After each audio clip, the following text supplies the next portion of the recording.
verset encore. Premier, c'est Matthieu 15, verset 14. Deuxième, c'est Matthieu 16, verset 18. Troisième, c'est Jean 14, verset 2. So, Brother Nick Grick, he was a part of a religious system, and he had heard these three questions that are found in Matthew 15, verse 14, Matthew 16, verse 18, and John 14, verse 2. And what did he do after he heard? He went back to his denomination and went to the leaders because he was also one of the leaders. And he said that I have three questions for you, and if you can answer these three questions for me, then I'll stay. But if you can't answer them, I'll leave. He said that the first question is found in Matthew 15, verse 14. It says, what does it say there? If a blind is leading a blind, both will fall in the same ditch. And he said, I just want you to answer just this one question for me. What is the ditch?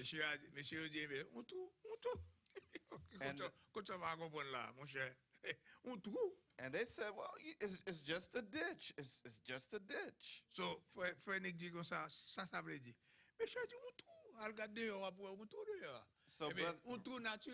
Brother Nick asked them, then what does that mean? They said, well, go outside, look for you look for a natural ditch. It meant a natural ditch. So, leader répond, dit trois sont trop naturels. Frère Nick dit bon, nous pas bon. So the religious leaders told Brother Nick Rook that it was a natural ditch, and he said, well, nope, he didn't agree with that. Frère Nick dit deux chances. And then he said, you have two more questions. Deuxième question, je lis dans Matthieu qui ça? 16 verset 18. And then the second question, he said, we find it in Matthew 16 verse 18. Jésus dit comme ça. Jesus said, m'a bâti l'église moi et porte séjour des morts. Jesus said that I will build my church and the gates of hell shall not be able to prevail against it. So then he said, my question is, what are the gates of hell?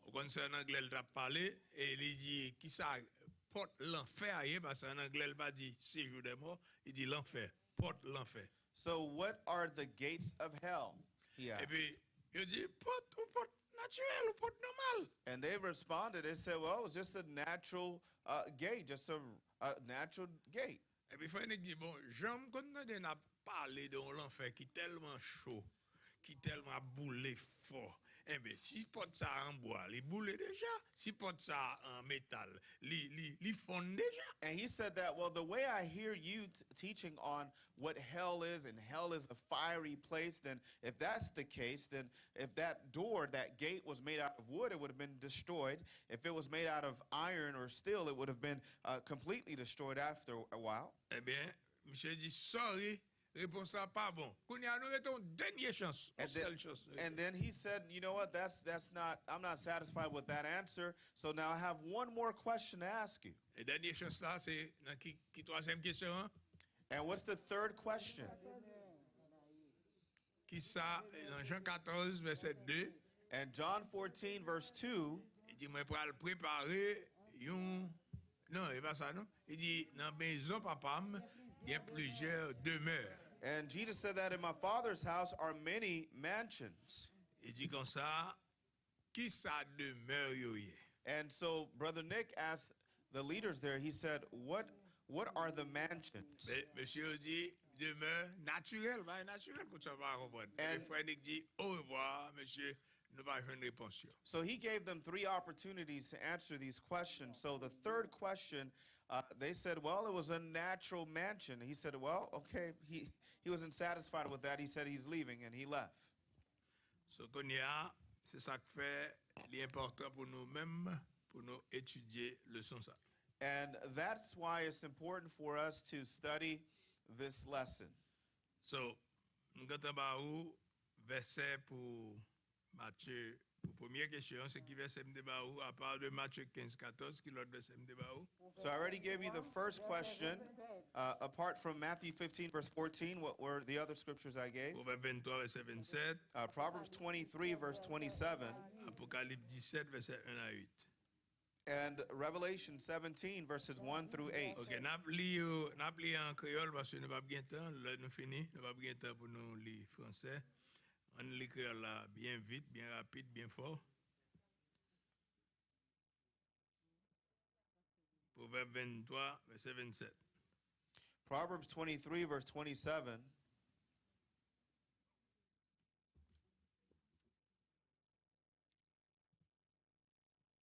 If you find English, you can go ahead. Frère Niga pli anglais. Proverbs 23, verse 27 says, "For a whore is a deep ditch, and a strange woman is a narrow pit." OK. Les ouais femme dans la Bible. Quand l'autre leçon, on apprend pas charger pour ça. Les femme, c'est pas toutes les fois. Il parle de femme pour son femme naturelle. So here's another key lesson is whenever you see woman mentioned in the Bible, it's not always meaning a natural woman. Quand la Bible les peuple Israël là et Israël religion, la fille de Sion. And you want to know what the Bible refers to the children of Israel there as the daughters of Zion. Okay, so regardez dans Apocalypse 12, il parlait d'une femme qui est enveloppée du soleil, la lune en papier, aux lumières, une étoile, 12 étoiles sous tête. Il n'est pas une femme naturelle, mais ça c'est un langage symbolique, un langage spirituel. Elle parlait de femme, elle a parlé d'un groupe de peuple qui a cherché bon Dieu, qui a servi bon Dieu, mais on a venu un groupe faux et un groupe vrai. Dans Apocalypse 12 là, c'est la vraie église. So in Apocalypse Revelation 12, c'est ça, la vraie église. In Revelation chapter 12, you find there a woman that's standing on the moon. She is clothed with she's standing on the moon. She's clothed with the sun. She has a crown of 12 stars. That is a picture of the true church. Apocalypse 17, il parlait d'une autre femme. Whereas in Revelation chapter 17, you're going to see that it speaks about another woman there. Amen. C'est pas ça le dit? Isn't that what it says? L'Apocalypse 17 là, And Revelation chapter 17, il dit une femme qui it says in Revelation 17, there was a woman, les chita son bête écarlate. and she's sitting on a beast. Et femme ça, c'est toujours monde qui a servi bon Dieu toujours. And this is still a picture of people there serving God. C'est la fausse église. But that's a picture of the false church. Excusez-moi si je me réveille quelques mots. And C'est excuse me la if I woke up fausse some église. folks. That's a picture of the false church. Pasteur, est-ce qu'il y a une fausse église? Oh, And- depuis qu'il y a un vrai, il y a un faux. So you may be asking, well, Pastor, is there a false church? Yes, if there's a false church, that means there's also a true church. Et peut-être ça, il y a un vrai dollar, il y a un faux dollar. Par les monde non comme ba ou. And that's why there are real dollar bills and counterfeits or fake Plume pour dollar bills. acheter, gon plume pour acheter, là pour qu'on fin habitué à comme yo bien pour qui ça plume non, de pour passer le soli, la faut connaît couleur ba ou connaît s'il faut, s'il vrai. So there's a marker that you can purchase that if you're unsure as to if the dollar bill or bill that you have, if it's real, you can just write on it and you'll be able to tell whether or not it's real Nous lis or fake. Proverbe 23 verset 27. Let's Nous read lis déjà en créole. Proverbs Okay. 23, verse 27. Nous lis là ma commère. Let's read it again. Nous lis déjà en créole? Non. Oh, nous beaucoup.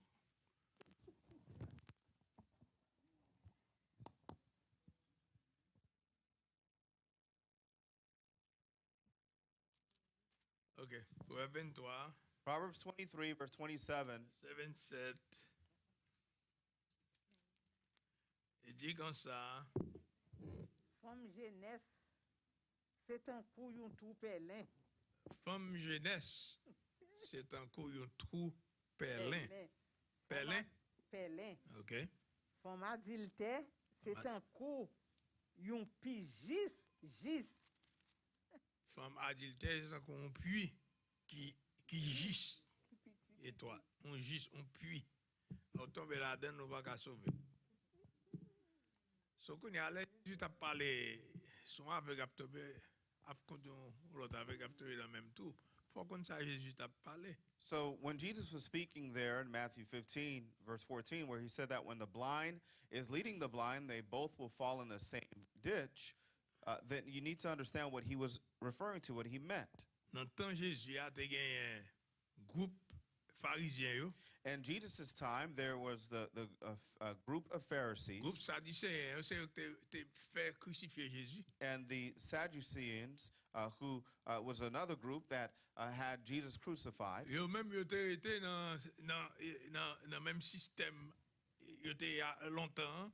Malgré autant de l'évangile là, Jésus venu pour porter annonce là-bas yo même yo voulait pratiquer religion par yo et puis qu'on y a bon Dieu lui-même et obligé Jésus obligé parler de yo fait qu'on est que be careful si c'est moun ça on a suivre n'a tomber dans même trou tomber parce que déjà et trou par yo c'est la fausseté. So Jesus was referring to the Pharisees and the Sadducees who stayed in their religious sects. They stayed in that mindset. They did not accept what Jesus was bringing. So he said that if you follow those people, you're going to fall in the same ditch. Mais si leadership là pas gain lumière, il pas capable, il pas on côté le braler. So if the leadership does not have light and doesn't know where they're going, peuple là pas on côté le braler non plus. So the same goes for the people. The people won't know where they're going to. Apocalypse 17 verset 1 à 8.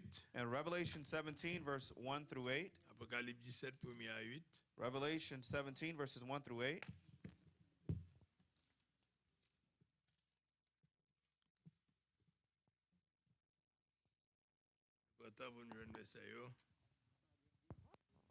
Apocalypse 17, verset 1 à 8. Laisse ça. Yon nan 7 anges qui te kembe 7 gode yo vin di mwen. Vini non.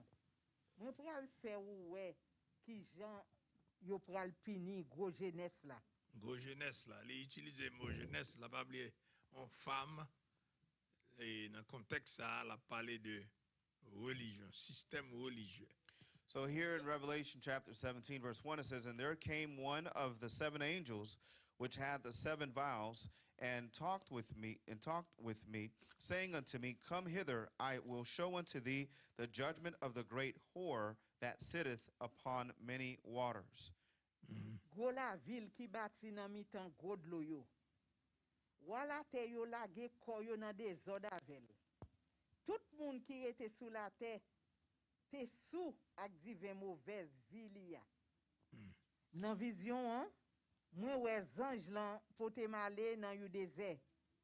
Là, moi wè yu femme qui te chita sur yu bête tout rouge. Une femme qui chita son bête tout rouge. And it says here, with whom the kings of the earth have committed fornication, and the inhabitants of the earth have been made drunk with the wine of her fornication. So he carried me away in the spirit into the wilderness, and I saw a woman sit upon a scarlet-colored beast. Bête la te gen 7 têtes ak 10 cornes.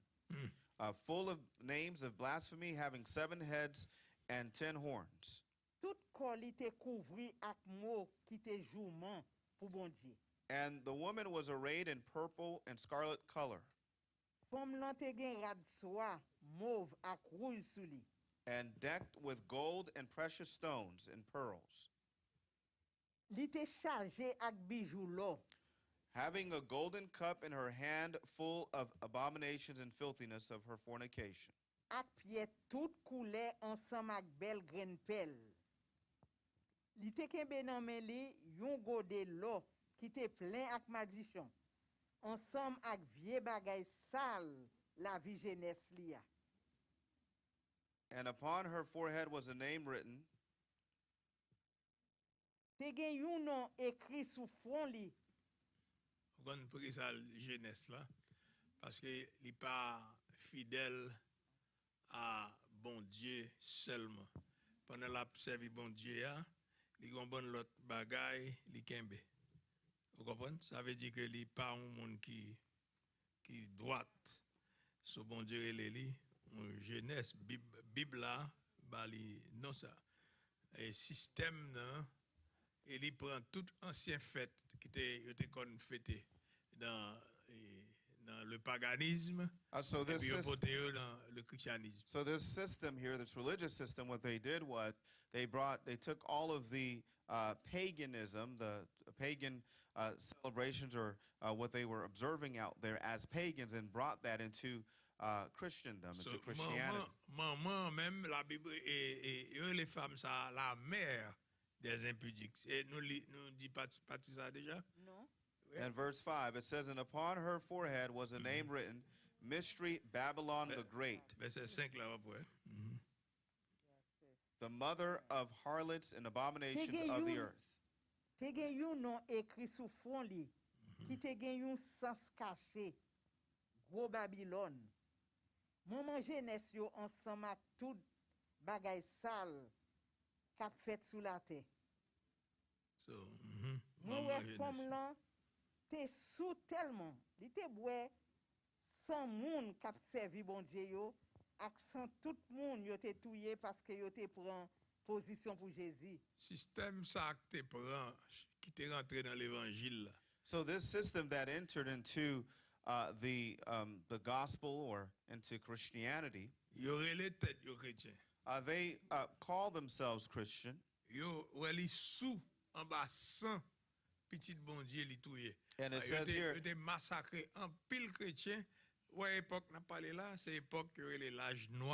and it says, on va regarder l'histoire de l'église, tout ça c'est l'histoire de l'église, oui. Puis quand Dieu paraît dans l'église, il dit, oh, regardons l'église. Oh, non, posez question. And it says, and I saw the woman drunken with the blood of the saints. Now, during this period of time, this is speaking of the Dark Ages, and there was massacre. They had killed a lot of Christians there. So you don't want to just simply just go to a church and say, whoa, what a church, without asking questions. Même si musique est belle. Even if the music is beautiful. Même si l'église la belle. Even if the church is beautiful. Même si moun yo gentil. Even if the people are nice. Posez question. Ask questions. Qui peut être l'église ça? Where is the head of this church? Hello? Hello? Cherchez qu'on tête l'église ça. So look to find out where the head of the church is. And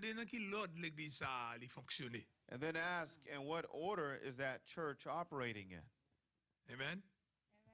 Est-ce que c'est l'ordre dans 1 Corinthiens chapitre 11 là? Is it in the order in 1 Corinthians chapter 11?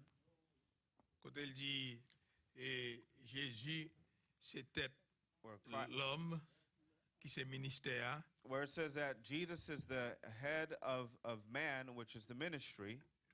L'homme c'était femme qui c'est l'église là. And man ministère c'est tête femme qui c'est l'église là. And then the man being the head of the woman there, which is the church. Et puis Jésus lui-même and the man being the ministry. Alors Jésus gagne pour tête papa. Dieu le Père c'est tête Christ. So God the Father is the head of Christ. So there is an order that's established. Si l'ordre là c'est non quartier général lié, eh bien c'est la tête là.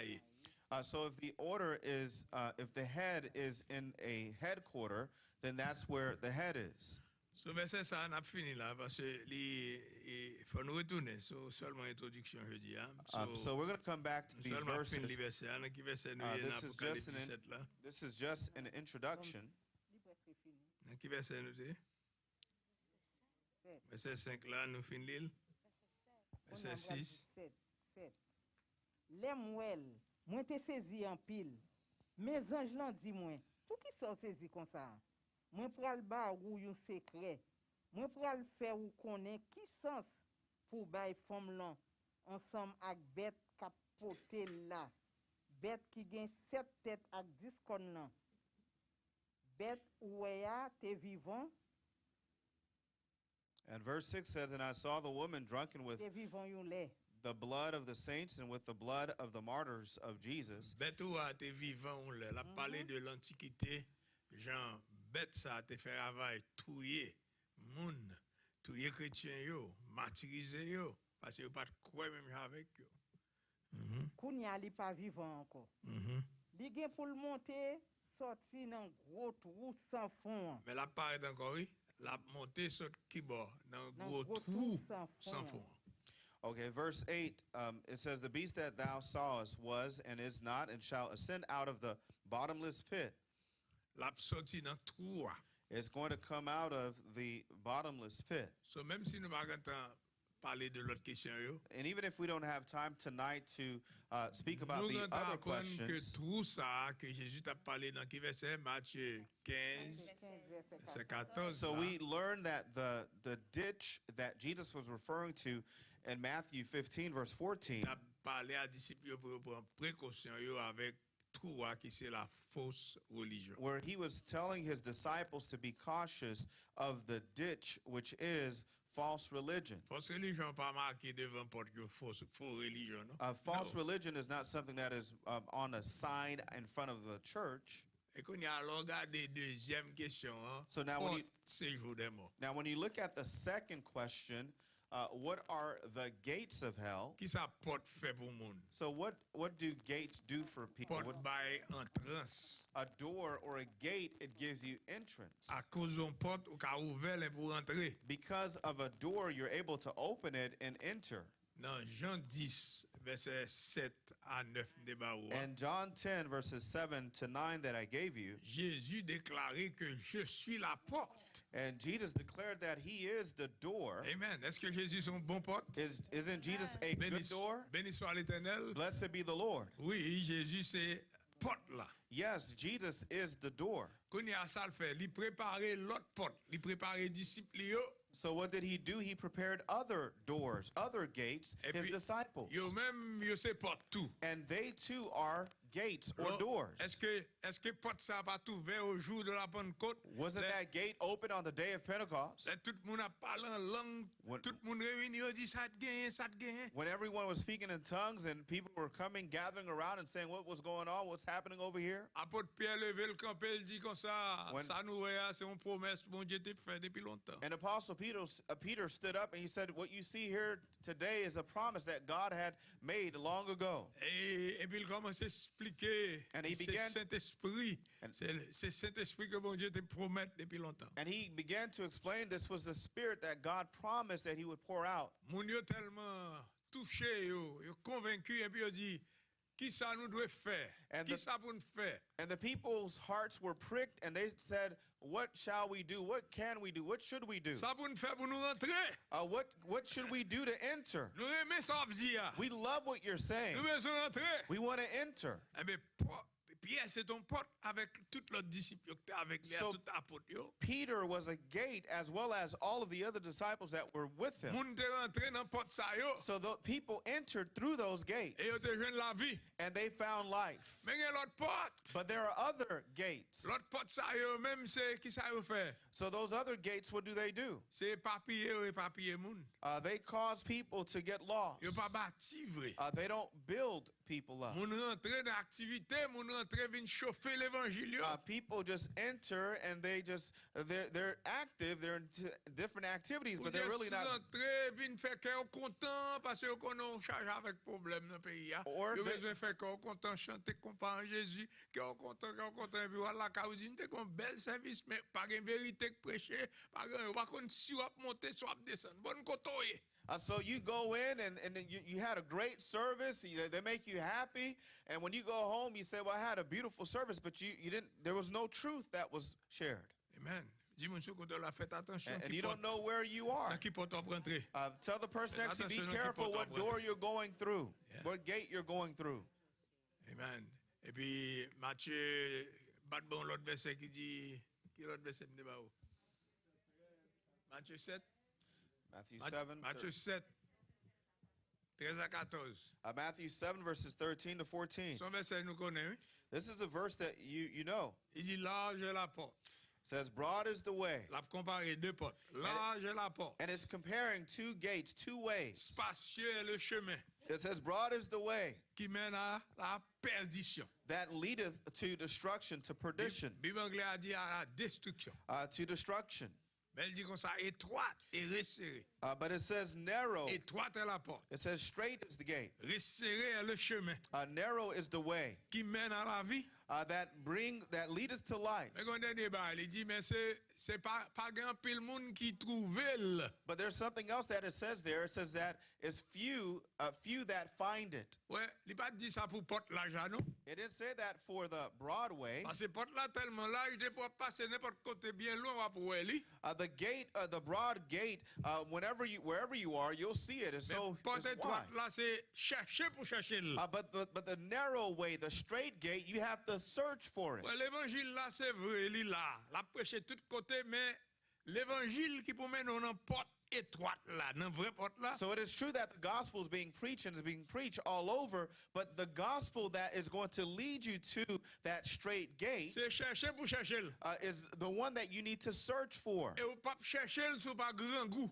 You're not going to search for it if you're not hungry. You have to feel that you are hungry. You have to feel that you're missing something. Yeah.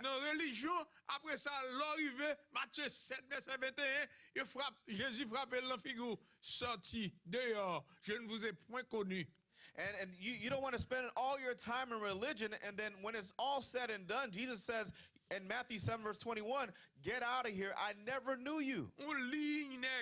A long line of people who look like leaders perhaps. Didn't we prophesy in your name? Didn't we do miracles in your name? You can do a lot of things in Christ's name. If when you use that name, you can do great things with it. You can do great things. I'm sorry. And Jesus said, you know, I'm sorry. I never knew you. That doesn't mean that Jesus did not know their existence. Jesus did not have a relationship with them where Jesus was their head. They're working, they're doing great works. The gates of hell is doing great works.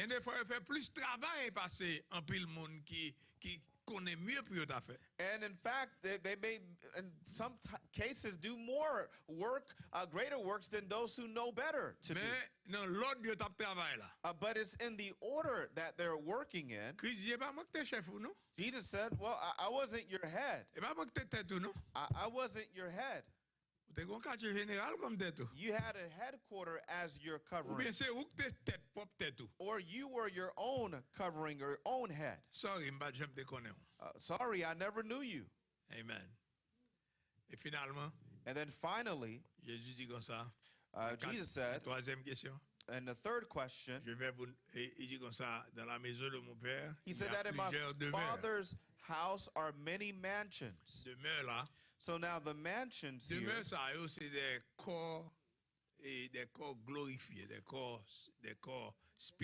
so these mansions here that he's referring to are spiritual bodies or glorified bodies. And those bodies are special bodies. They're not just any type of body.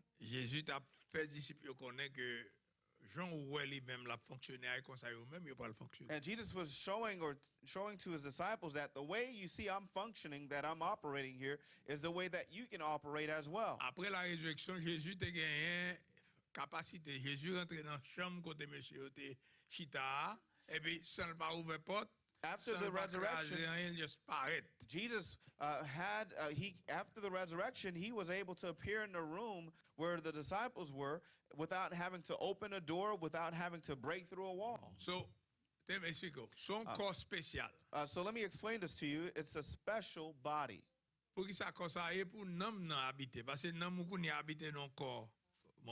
what's the purpose of that body? It's a dwelling place for your soul. Right now, your soul resides or dwells in your physical body. Your body is a house for your soul.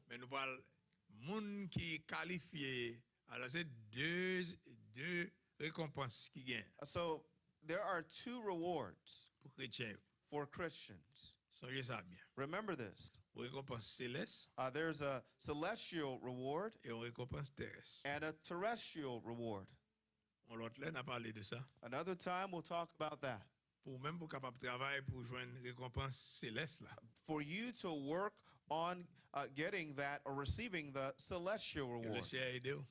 May the Lord bless you or Le help Seigneur you. marche avec vous. May the Lord walk with you. Essayez toujours songer trois questions ça yo. Always try to remember these three Et questions songer réponse yo. and remember the answers. Et puis là comme ça on le And then one time and one day, on monde ka pose une question someone can ask you this question ou ka répondre. and you'll be able to answer. La paix bon Dieu avant.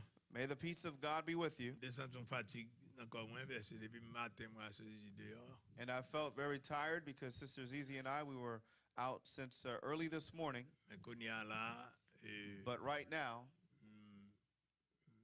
mon petit campé me dit m'a dit deux mots ben qu'on y a elle me dit trois. Mon Dieu béni nous. and I just stood up and I said I was just going to say a few words, and it looks like I said a whole lot more than that. La paix bon Dieu avant. May God bless you. Annonce. Announcements. Yes. Demain si Dieu veut. Armchair. Me parler. Yeah, demain si Dieu veut, nous gagnons une nourriture qu'on a bail demain à 3 heures. À 3 heures demain si Dieu veut. So tout bien aimé à 3h30 demain si Dieu veut. Et mon cap vient de venir à 1h pour venir débarquer, pour venir mettre ses bagages, manger dans la boîte. So n'a demandé tout le monde pour venir. Il y a un pile monde cap venir pour nourriture. So n'a besoin pile aide.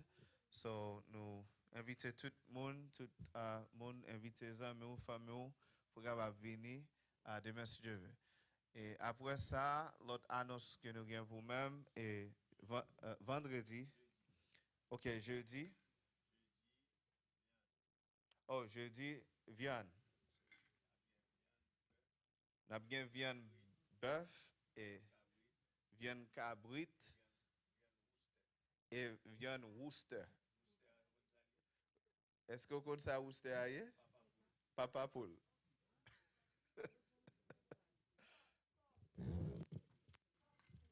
Cock pool. All right. So that's Solange the cock pool. All right. Yeah. So, jeudi, c'est activité ça qui a gagné à partir de 2h ici. So, nous invitons tout le monde pour venir et faire l'autre monde comme ça aussi. Et après ça, vendredi, c'est enterrement et Frère Camus là qui prend place. Et moi, le adresse là. Et là, prend place et vendredi, qui a 30 décembre. Et viewing a commencé à 10h, jusqu'à 11h. Puis après ça, service là a commencé à 11h. Et adresse là, c'est 156-51 Nord-Ouest 6e Avenue, dans Miami.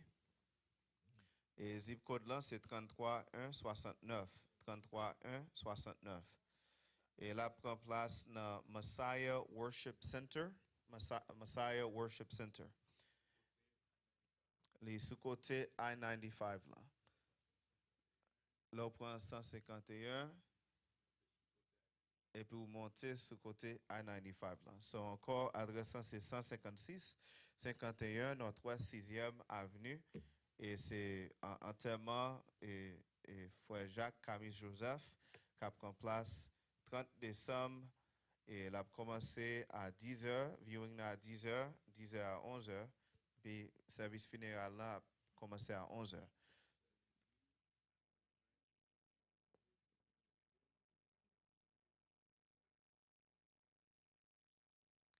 Et puis après enterrement, on a vraiment occupé parce que Zizi a besoin d'aide, bien aimé pour venir aider pour préparer soupe là pour service 31 décembre. So, tout ça fait le même jour.